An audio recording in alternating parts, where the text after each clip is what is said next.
All right, so now we're going to take the drawing and we're going to transfer it over to a canvas. And we're going to use the same grid system that you used to make the drawing. The grid is basically a jigsaw puzzle. It's your friend.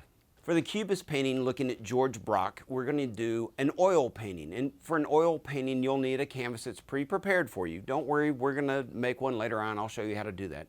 But right now, you're going to want to make a medium, which is linseed oil, turpentine, and Damar varnish. Mix it all up, and you make a nice little medium there.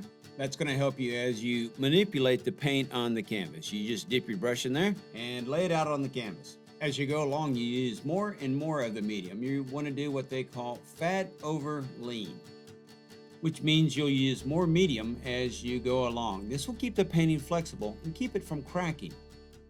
So let's go do a painting, Cubist style, George Braque.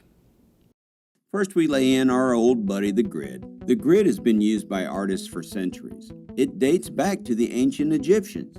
So now at this point, it's time to get rid of our friend, the grid, and start working on the painting. So right out of the gate, I grab the Naples yellow and I start blocking in nice chunks of area. I'm using a 12 flat, which is a type of paintbrush, and it gives me nice broad coverage.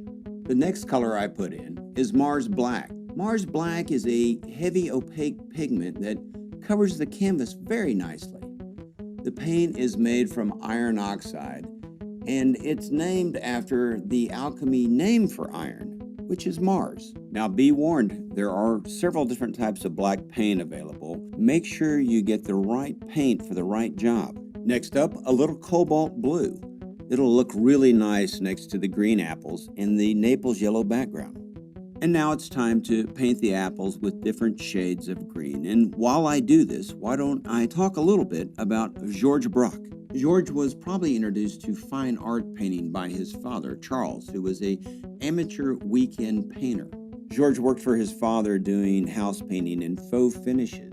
He started taking night classes to develop his art skills. I found it interesting and reassuring for those who are just starting to paint to learn that George Braque was a not great art student. In fact, he was either daydreaming most of the time or was bored.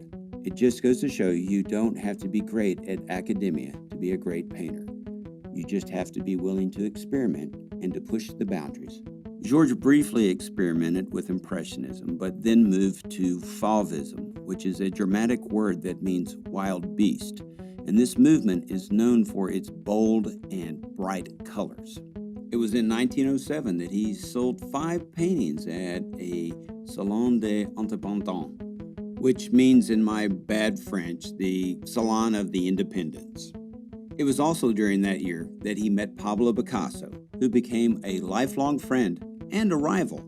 Together, the two of them would develop Cubism, and they had their first show of these paintings in 1908. They worked closely together until 1914, when the winds of war blew George Braque into World War I. George was unusual from other artists that served during the Great War in that George was an officer, and a very good officer at that. On May 11, 1915, in the middle of no man's land in northern France, George Braque's life took a terrible turn.